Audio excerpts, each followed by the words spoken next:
ಜಾತ್ರಾ ಮಹೋತ್ಸವ. ಇಲ್ಲಿಯ ಜಾತ್ರಾ ಮಹೋತ್ಸವ ಹಿಂದೆ ಎಷ್ಟು ದಿವಸಗಳ ನಡೀತಾ ಇತ್ತು, ಈಗ ಎಷ್ಟು ದಿವಸಗಳ ಕಾಲ ನಡೀತಾ ಇದೆ, ಮುಂದೆ ಯಾವ ರೀತಿಯಾಗಿ ಬದಲಾವಣೆ ಇದೆ, ಆ ಮೂಲಕವಾಗಿ ಮತ್ತೆ ನಾವು ಗಮನಿಸ್ತಾ ಹೋಗ್ಬೇಕು. ಬ್ರಹ್ಮಕಲಶೋತ್ಸವ ಮೊದಲಾಗಿ ಗಮನಿಸ್ತಾ ಹೋಗೋ ಜಾತ್ರಾ ಮಹೋತ್ಸವ. 44ನೇ ಇಸ್ವಿಯಲ್ಲಿ ಇಲ್ಲಿ ಪ್ರಾರಂಭದಲ್ಲಿ ಬ್ರಹ್ಮಕಲಶ ಆಗಿತ್ತಂತೆ.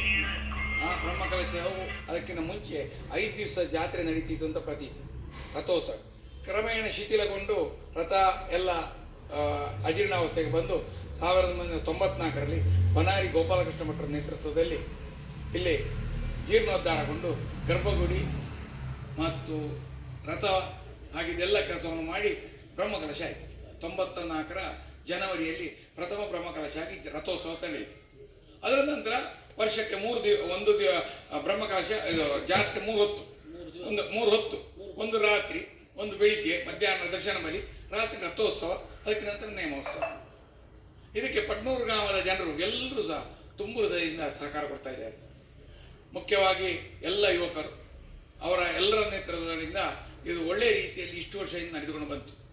ಪುನಃ 2013ರಲ್ಲಿ ನಮ್ಮ ಸಂಪ್ರದಾಯದಂತೆ ಪ್ರಶ್ನಾಚಿಂತನೆ ಇಟ್ಟು ಸುತ್ತುಪೌಳಿಯನ್ನು ಸ್ವಲ್ಪ ಎಲ್ಲ ರಿಪೇರಿಗಳಿತ್ತು, ಆ ಕಂಪ್ಲೀಟ್ ಆಗಿ ಸುತ್ತುಪೌಳಿಯನ್ನು ತೆಗೆದು ಹೊಸ ಸುತ್ತುಪೌಳಿ ಮಾಡಿ ನಮಸ್ಕಾರ ಮಂಟಪ ಮಾಡಿ ಜೀರ್ಣೋದ್ಧಾರಗೊಂಡು 13ರಲ್ಲಿ ಬ್ರಹ್ಮಕಲಶ ಆಯಿತು.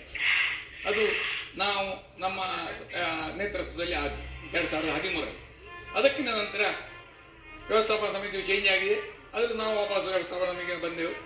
ಈ ವರ್ಷ ಈಗ 12 ವರ್ಷದ ನಂತರ ಪ್ರಶ್ನಾಚಿಂತನೆ ಇಡಲೇಬೇಕಾದ ಪರಿಸ್ಥಿತಿ ಬಂದಿತ್ತು. ಕಾರಣ ಯಾಕೆಂದ್ರೆ ಒಂದು ನಮ್ಮ ಗರ್ಭಗುಡಿ ಮಾಡಿದ್ದು ನಾವು ಕಾಂಕ್ರೀಟ್ ಮಾಡಲಿ, ಅದನ್ನು ತೆಗಿಬೇಕು ಅಂತ ನಮ್ಮ ಹತ್ರ ಮೊದಲೇ ಎಲ್ಲ ಈಗಿನ ವ್ಯವಸ್ಥೆಯಲ್ಲಿ ಅದು ಅಷ್ಟು ಒಳ್ಳೇದಲ್ಲ ಅಂತ ನಮಗೆ ಮನವರಿಕೆ ಉಂಟು. ಆದ ಕಾರಣ ಪ್ರಶ್ನಾಚಿಂತನೆ ಕಟ್ಟಿತ್ತು. ಪ್ರಶ್ನಾಚಿಂತನೆಯಲ್ಲಿ ಗರ್ಭಗುಡಿಯನ್ನು ತೆಗಿಬೇಕು, ನೀವು ಅಮೋಘವಾಗಿ ತೆಗಿಬೇಕು, ಕೆಳಗಿಂದಲೇ ತೆಗಿಬೇಕು, ತೆಗೆದು ಸಂಪೂರ್ಣವಾಗಿ ಮರ ಹಾಕಿ ತಾಮ್ರದ ಮಾಡು ಮಾಡಿ ಮಾಡಬೇಕು.